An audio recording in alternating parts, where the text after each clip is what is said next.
আজকের এই মাহফিলে যারা এসেছেন, এখনো যারা ঘোরাফেরা করছেন, তারা অতি সত্বর আপনার এই মজলিসের এই প্যান্ডেল উপস্থিত হন।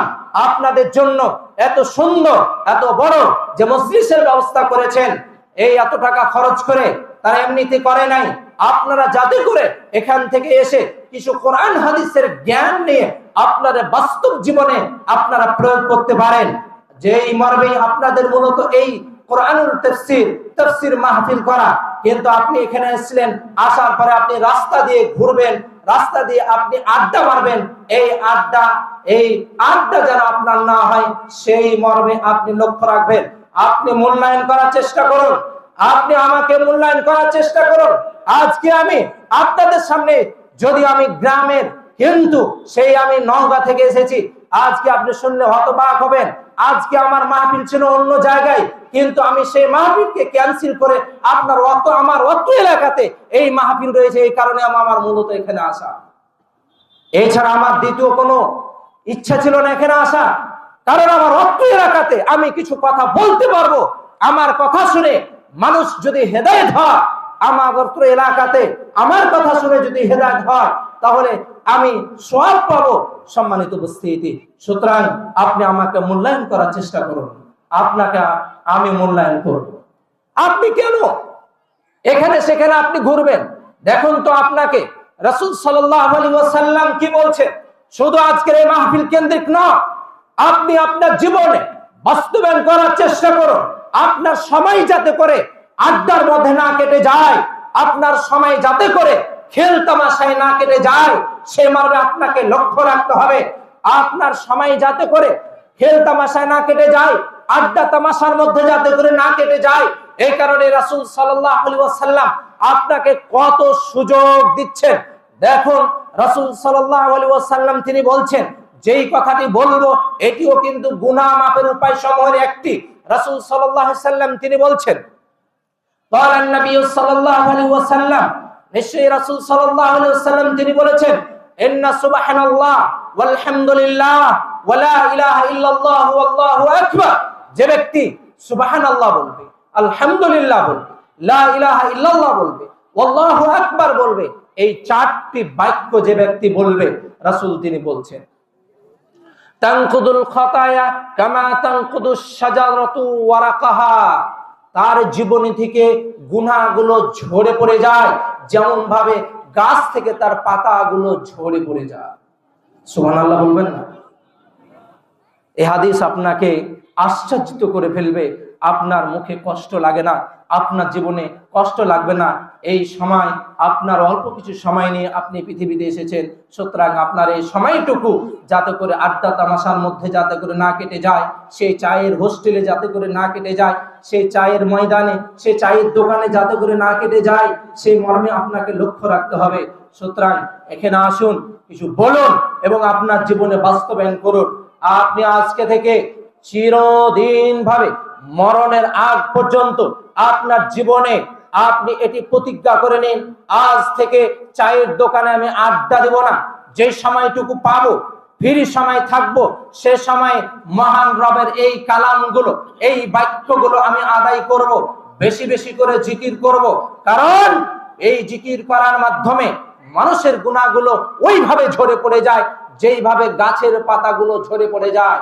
এই হাদিসটি আপনি খুঁজে পাবেন মুসলিমে, এই হাদিসটি আপনি খুঁজে পাবেন ইবনে তিরমিজিতে। আল্লামা নাসিরুদ্দিন আলবানী এই হাদিসটিকে তিনি হাসান বলেছেন। সম্মানিত উপস্থিতি, যে হাদিসটি তিরমিজিতে যে সনদে এসেছে, ওই তিরমিজিতে ওই সনদে আল্লামা নাসিরুদ্দিন আলবানী তিনি ওই হাদিসকে তিনি হাসান বলেছেন। সম্মানিত উপস্থিতি, সুতরাং আমরা আসি এই ময়দানে, সরাসরি চলে আসি। আমরা এসে কোরআন হাদিসের কিছু কথা শুনি, কথা শোনার পরে আমাদের জীবনে আমরা বাস্তবায়ন করার চেষ্টা করি। মহান আল্লাহ রাব্বুল আলামিন আমাদেরকে সেই তৌফিক দান করুন, আল্লাহুম্মা আমিন।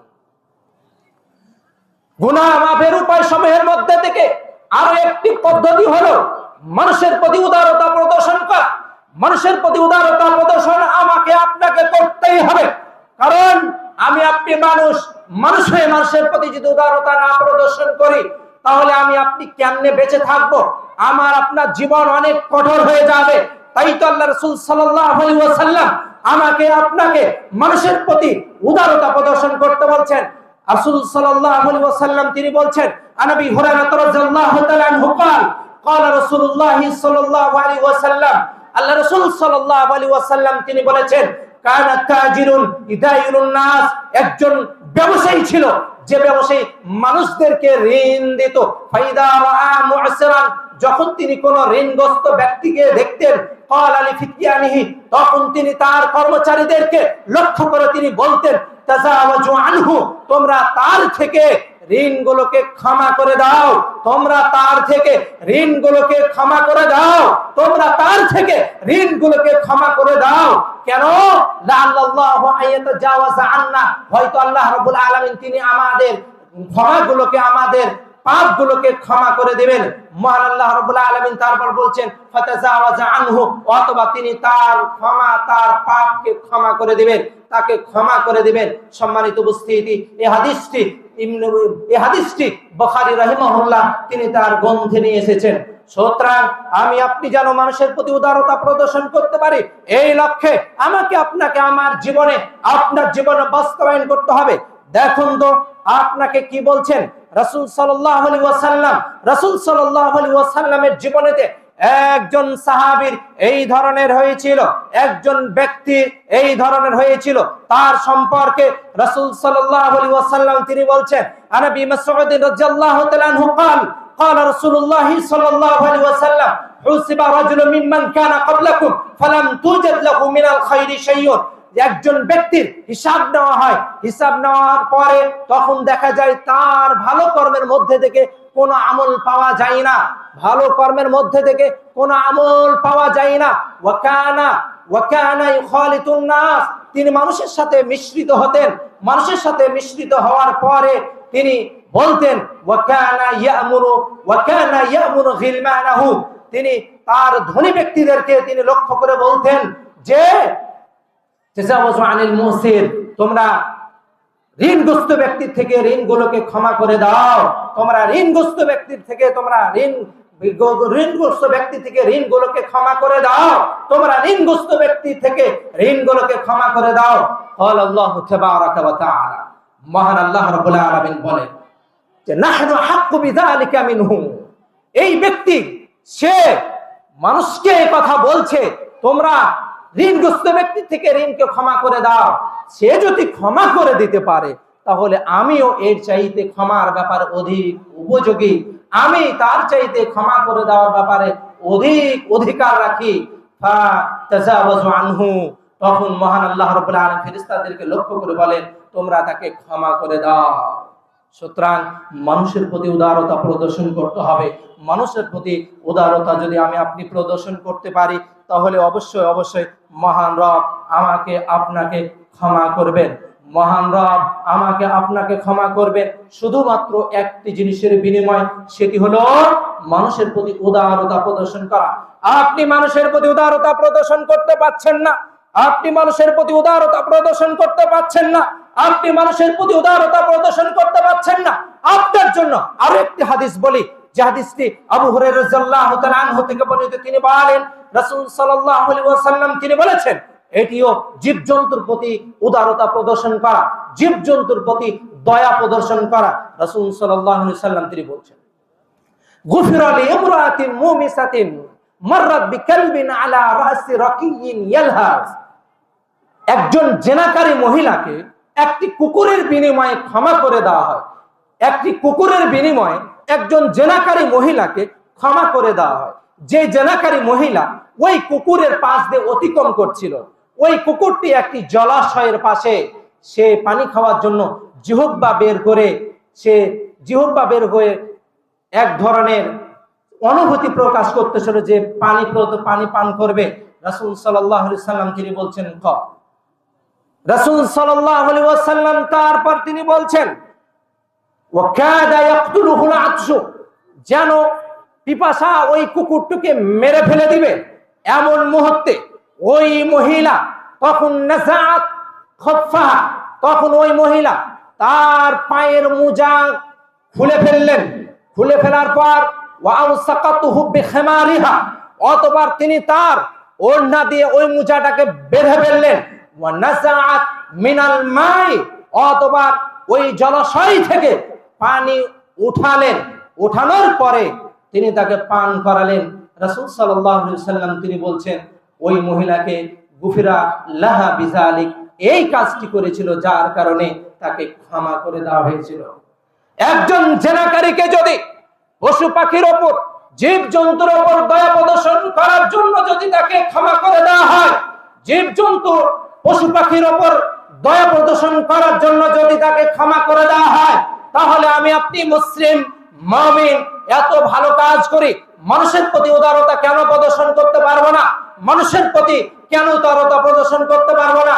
আমি আপনি মুসলিম, 5 ওয়াক্ত সালাত আদায় করি, আমি আপনি মুসলিম হিসেবে দাবি করি, কেন আমি আপনি একটি জন্তুর প্রতি, একটি জীবের প্রতি দয়া করতে পারবো না?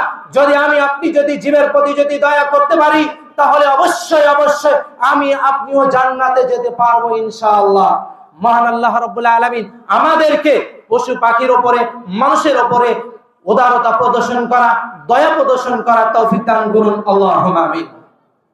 সম্মানিত উপস্থিতি, গুনাহ মাপের উপায় সমূহের মধ্যে থেকে আরো একটি উপায় হলো কাবিরা গুনাহ থেকে বিরত থাকা। মহান আল্লাহ রাব্বুল আলামিন পবিত্র কুরআনুল কারীমের মধ্যে বলছেন, ইন তাজতানিবু কাবায়িরা মা তুনহাউনা আনহু নুকাফির আনকুম সাইয়্যাতিকুম, ইন তাজতানিবু কাবায়িরা মা তুনহাউনা, তোমরা যদি বড় বড় গুনাহ থেকে বিরত থাকো, নুকাফির আনকুম সাইয়্যাতিকুম, তাহলে আমরা তোমাদের ছোট ছোট যে গুনাহ রয়েছে এই গুনাহগুলোকে ক্ষমা করে দেব। কে বলছেন? মহান আল্লাহ রাব্বুল আলামিন বলছেন, আমার আপনার মাধ্যমে বড় বড় গুনাহ যদি হয়ে থাকে আমি আপনি কিভাবে মাফ করে নিব সেই পদ্ধতিও মহান আল্লাহ রাব্বুল আলামিন শিখিয়ে দিয়েছেন। আমাকে আপনাকে তওবা করতে হবে, যেই তওবাটি ইতিপূর্বে আমি বলে আসলাম, তাওবাতান নাসুহা, বিশুদ্ধভাবে তওবা করতে হবে। বিশুদ্ধভাবে আমি আপনি যদি তওবা করতে পারি, তাহলে অবশ্যই অবশ্যই মহান আল্লাহ রাব্বুল আলামিন আমাকে আপনাকে বড় বড় গুনাহগুলো থেকে বিরত রাখবেন, বড় বড় গুনাহগুলোকে আমাকে আপনাকে ক্ষমা করবেন। যখন আমি আপনি বড় গুনাহগুলো থেকে বিরত থাকব, তখন অটোমেটিক ভাবে মহান আল্লাহ রাব্বুল আলামিন আমার আপনার জীবনে থেকে ছোট ছোট গুনাহগুলোকে ক্ষমা করে দিবেন। তাই আমি বলি, আমাদের জীবনে অসংখ্য বড় গুনাহ হয়ে থাকে, আমরা কাবিরা গুনাহতে লিপ্ত হয়ে থাকি। আমরা একবার মহান আল্লাহ রাব্বুল আলামিনের নিকটে শেষ রাত্রে উঠে মহান আল্লাহ রাব্বুল আলামিনের নিকটে 2 হাত উত্তোলন করে আল্লাহ রাব্বুল আলামিনের নিকট ক্রন্দন করি, কান্না করি, চাই হে মহান, হে রব, আমাদের জীবনে আমরা বড় বড় অনেক গুনাহ করে ফেলেছি, তুমি আমাদের ক্ষমাবান, তুমি আমাদের প্রতি দয়াশীল, তুমি ক্ষমাশীল, তুমি আমাদের জীবনের সমস্ত বড় বড় ছোট যাবতীয় গুনাহগুলো ক্ষমা করে দিন। আমি আপনি সেই শেষ রাতে উঠে অথবা অন্যান্য সময়, যে সময়গুলোতে আল্লাহ রাব্বুল আলামিন দোয়া কবুল করেন, বিশেষ করে রাসূল সাল্লাল্লাহু আলাইহি ওয়াসাল্লাম থেকে প্রমাণিত আযান এবং ইকামতের মাঝে যেই সময়টুকু রয়েছে, অল্প সময় 10 মিনিট 15 মিনিট, এই সময়টুকু আমি আপনি হেলাই ধুলাই কাটিয়ে দিচ্ছি, যেন আমার আপনার জীবনে এই সময়টুকু হেলাই ধুলাই না কাটিয়ে দিই। এই সময়টুকুর সময় যে আমি আপনি যেই জিনিস মহান আল্লাহ রাব্বুল আলামিনের কাছে চাইবো, ওই জিনিসটাই মহান আল্লাহ রাব্বুল আলামিন গ্রহণ করে নেবেন, কবুল করে নেবেন। সুতরাং আসি, আমার আপনার জীবনে কতই বড় পাপ হয়েছে, মহান আল্লাহ রাব্বুল আলামিনের নিকটে তওবা করি। মহান আল্লাহ রাব্বুল আলামিন আমাদের জীবনের বড় বড় গুনাহগুলোকে ক্ষমা করে দিন, আল্লাহুম্মা আমিন।